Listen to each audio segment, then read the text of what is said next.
சார்பாக வகைப்பாடு மாற்றுமாறு கோரிக்கை ஏற்றபோல் மாண்புமிகு முதலமைச்சர் அவர்கள் அதை பெருநகர சென்னை மாநகராட்சியின் வகைப்பாடுக்கு மாற்றப்பட்டிருந்தது. அந்த வகையில் இந்த ஆண்டு மாநகராட்சி சார்பாக இந்த விருகம்பாக்கம் பகுதிகளில் பணி துவங்க இருக்கிறது. அதற்கான பணியானையும் வரக்கூடிய புதன்கிழமை அல்லது ஞாயிற்றுக்கிழமையில் பணியானை வழங்க இருக்கிறது. அதற்கு முன்னவே மாநகராட்சி சார்பாக இப்போ விருகம்பாக்கம் கெனாலுக்கு உட்பட்ட பகுதிகளில் 5 ஃப்ளோட் பொறுத்தப்பட்டு அங்கே இருக்கக்கூடிய இந்த ஆகாய தாமரை ஸ்லட்ஜ் இது எல்லாமே அகற்றப்பட்டு வருகிறது. அகற்றப்படக்கூடிய இந்த ஸ்லட்ஜ் எல்லாமே நம்ம மாநகராட்சிக்கு வகைப்பாட்டில் இருக்கக்கூடிய பெருங்குடி குப்பை கிடங்களையோ இல்லை கொடுங்கியூர் குப்பை கிடங்குலையோ எடுத்து சென்று அங்கு பொறுத்து வரும் தெரிவித்துக் கொள்கிறேன். அதேபோல் ஓட்டரி நல்லாவும் நம்முடைய மழை காலங்களில் மிகவும் பாதிக்கப்படக்கூடிய ஒரு இடம். அதுவும் இந்த ஆண்டு மாநகராட்சி சார்பாகவே பணிகள் துவங்கப்பட இருக்கிறது. வரக்கூடிய ஓரிரு நாட்களில் ஓட்டரி நல்லாலையும் பணிகள் துவங்க இருக்கிறது. அது கிட்டத்தட்ட 10 கிலோமீட்டருக்கு இந்த ஓட்டரி நல்லா இருக்கு. இதை முற்றிலுமாக அந்த ஸ்லட்ஜ் ரிமூவல், ட்ரெட்ஜிங், அதே போல காம்பவுண்ட் வால் இந்த மாதிரி அனைத்து பணிகளுமே மாநகராட்சி சார்பாக துவங்கப்பட்டு இருக்கிறது. அதேபோல் வேளச்சேரிக்கு உட்பட்ட பகுதிகள் வீராங்கலோடை மிகவும் முக்கியமான கெனாலாக இருக்கிறது.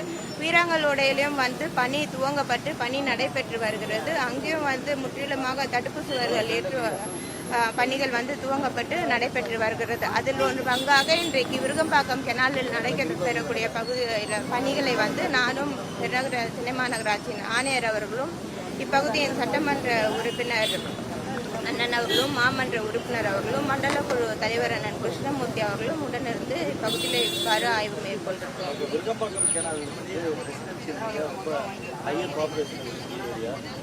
தொடர்ந்து இந்த ஸ்டெச்சுலாம் குறைஞ்ச காலமே இருக்கு. அதுக்கு முன்னாடி இந்த ஒர்க்லாம் முடிச்சிருவோமா? விருகம்பாக்கம் கெனால் பார்த்தீங்கன்னா 6.3 கிலோமீட்டர் நீளத்திற்கு இந்த கெனால் முற்றிலுமாக வருகிறது. இப்போதைக்கு 5 ஃப்ளோட் பொறுத்தப்பட்டு இந்த ஸ்லட்ஜ் ரிமூவல் எல்லாமே நடைபெற்று வருகிறது. வரக்கூடிய நாட்களில் பெருநகர சென்னை மாநகராட்சி சார்பாக முற்றிலுமாக ட்ரெட்ஜிங் மிஷின் போடப்பட்டு 6 ட்ரெட்ஜிங் மிஷின் பொருத்தப்பட்டு இருக்கக்கூடிய தரைமட்டம் அளவிற்கு இருக்கக்கூடிய அந்த ஸ்லட்ஜ் எல்லாம் ரிமூவ் பண்ணக்கூடிய பணிகள் மேற்கொள்ளப்படும். அதே போல பொதுமக்கள் தொடர்ந்து அந்த பகுதிகள் குப்பை போடாத வண்ணம் காம்பவுண்ட் வால் உயர்த்தப்படுகிறது. அதே போல் அது காம்பவுண்ட் வாலை தாண்டி மேலே ஷீட் அடிக்குமாறு தெரிவித்திருக்கிறேன். பொதுமக்கள் அந்த பகுதிகளில் குப்பை போடாத வண்ணம் பணிகள் நடைபெற இருக்கிறது.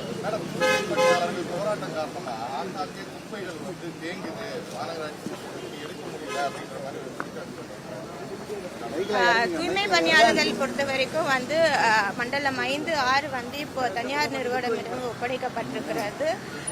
கடந்த அதிமுக காலத்திலே மண்டலம் 9, 10, 11, 12, 13, 14, 15 மற்றும் மண்டலம் 1, 2, 3 இந்த பகுதிகள் எல்லாமே தனியாரிடம் ஒப்படைப்பட்டு தூய்மை பணிகள் நடைபெற்று வந்திருந்த நிலையில் இப்பொழுது மண்டலம் 5, 6 உட்பட்ட பகுதிகளில் தூய்மை பணி தனியாரிடம் ஒப்படைக்கப்பட்டு இந்த பணிகள் துவங்கப்பட்டிருக்கிறது.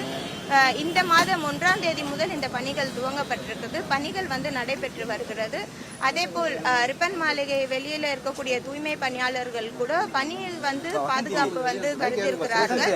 அவர்களுக்கு முற்றிலும் பணி பாதுகாப்பு மாநகராட்சி சார்பாக வழங்கப்படுகிறது என்றதை தெரிவித்துக் கொள்கிறேன். இந்த தனியார் நிறுவனமும் இதற்கு முன்னாடி மாநகராட்சி வகைப்பாட்டில் இருந்த தூய்மை பணியாளர் பணியாற்றியவர்களை முற்றிலுமாக தன்னுடைய நிறுவனத்தினாலே அவர்களை பணியமர்த்துவதாக தெரிவித்திருக்கிறார்கள். மாநகராட்சி சார்பாக அவர்களிடம் கலந்து ஆலோசித்திருக்கிறோம். அவர்களுக்கான பணி கண்டிப்பாக இருக்கும் அப்படின்றத தெரிவித்துக்கிறேன். 22,000 அதிகமான ஊதியம் ஏற்கனவே அவங்க வாங்கிட்டு இருக்காங்க.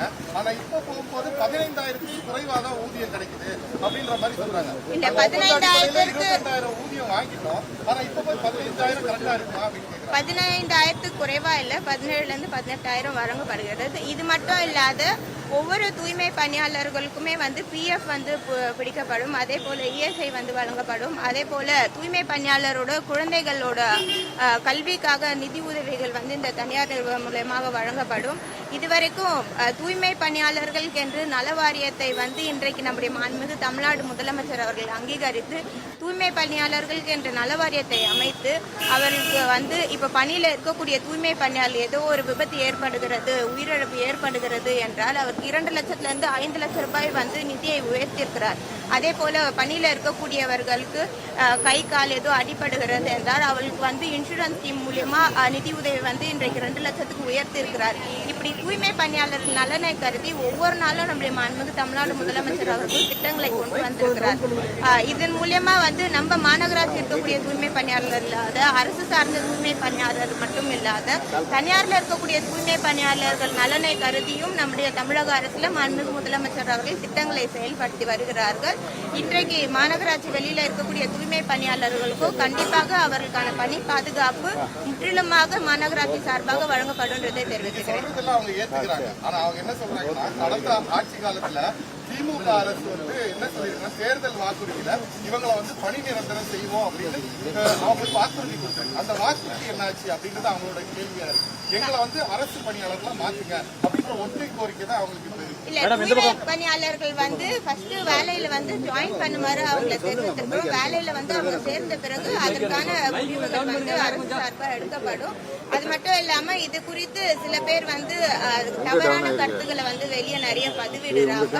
இன்றைக்கு மாண்புமிகு முதலமைச்சர் அவர்கள் எல்லோருக்கும் எல்லாம் என்ற ஆட்சியை நடத்தி வருகிறார்கள். எல்லோரோட நலனை கருத்தில் கொண்டு நடத்தி வருகிறார்கள். இதற்கு முன்னாடி குறிப்பிட்டது போல தூய்மை பணியாளர்களுக்கு என்ற தனியாக ஒரு நல வாரியத்தை அமைத்து அவர்களுடன் அவர்களின் தேவைகளை வந்து பூர்த்தி செய்யும் வகையில் இருக்கிறது.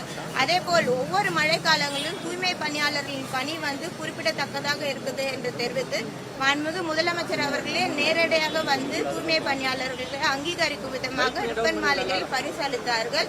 அது மட்டும் இல்லாத தூய்மை பணியாளர்களுடன் அவங்களோட இணைந்து மதிய உணவை அருந்தினார்கள். அது மட்டும் இல்லாத கடந்த மழை காலங்களில் வந்து தூய்மை பணியாளர்களிடம் நேரடியாக வந்து அவர்கள் பணியில இருக்கக்கூடிய பணி களத்திற்கே வந்து அவர்களுக்கு வந்து உணவு அருந்துருங்கன்னா டீ சாப்பிட்டீங்களான்ட்டு நின்று டீ வாங்கி கொடுத்த முதலமைச்சர் நம்முடைய மாண்புமிகு முதலமைச்சர் அவர்கள். இது போன்ற முதலமைச்சர் எந்த ஒரு முதலமைச்சரிடம் நேரடியாக தூய்மை பணியாளரிடம் கலந்துரையை கூட ஆடுதில்லை. இப்பொழுது வந்து அரசியல்ல வந்து எலெக்ஷன் வருதுன்றதுக்காக எத்தனையோ பேர் வந்து குரல் கொடுக்கலாம். ஆனா எலெக்ஷன் இல்ல அப்படின்றத தாண்டி என்னாலும் மக்களோட நிக்கக்கூடியவர் தான் நம்முடைய கழக தலைவர்.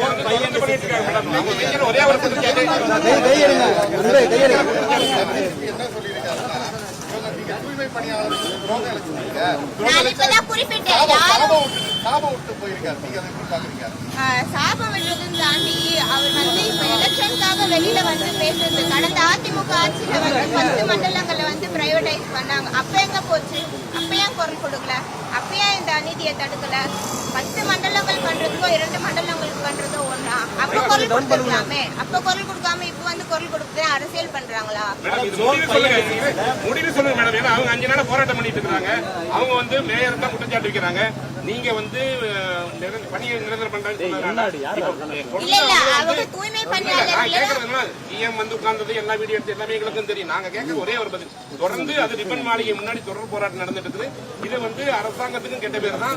அவங்க வந்து அங்க இருக்கக்கூடிய மக்கள் ஒரே ஒரு கோரிக்கை என்ன சொன்னாங்கன்னா, இதே மேயர் தான் எங்களுக்கு வாக்குறுதி கொடுத்தாங்க. அவங்க மேயரே வந்து இப்ப வந்ததுக்கு அப்புறம் தனியாருக்கு தாரவட்டாங்கன்றாங்க. ஏன்னா தனியார் அவங்க வைக்கிற ஒரே கோரிக்கைனா இது வெரைட்டி ரேட் சம்பள பிரச்சனை தான். அது ஒண்ணு பணி நிரந்தரம் நீங்க பண்ணலன்னு உங்களை தான் தனிப்பட்ட முறையில் குற்றச்சாட்டு வைக்கிறாங்க. அவங்களும் தூய்மை பணியாளர்களும் தொடர்ந்து அவர்களிடம் வந்து மாநகராட்சி சார்பாக வந்து கலந்துரையாடிட்டு இருக்கோம். நேரடியா அவங்களை கூப்பிட்டு பேசிட்டு இருக்கோம். அவங்களும் வந்து நாங்க பணியில வந்து சேருறோம் அப்படின்றத தான் தெரிவித்திருக்கிறாங்க. கண்டிப்பா அவர்கள் வந்து பணியில வந்து சேருவாங்கன்றது இல்ல. ஜூன் 5 and 6ல வந்து இப்போ 1ஆம் தேதியில இருந்து ராம்கி அவங்க பணியாளர்கள் வந்து வந்திருக்கிறாங்க. இவங்க ஆல்ரெடி எக்ஸிஸ்டிங் பணியாளர்களும் வந்து வரக்கூடிய நாட்கள்ல வந்து பணியில சேர இருக்கிறார்கள். அந்த பணிகள் வந்து துவங்கப்பட்டு இப்ப நடைபெற்று வருகிறது. வார்டு வாரியா வந்து இப்ப பணிகள் துவங்கப்பட்டு இப்ப பணிகள் நடைபெற்று வருகிறது.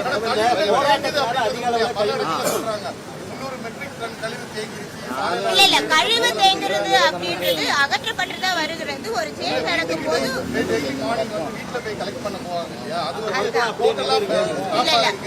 ஓரிரு நாட்கள் வந்து ராம்கி வந்து டேக் ஓவர் பண்றதுக்கு இருந்தாங்க. இப்ப வார்டு வாரியா வந்து பிஓவி வழங்கப்பட்டிருக்கிறது. வீடு வீடா வந்து குப்பைகளை வந்து சேகரிக்கும் பணிகள்ல வந்து ஈடுபட்டு வரார்கள்.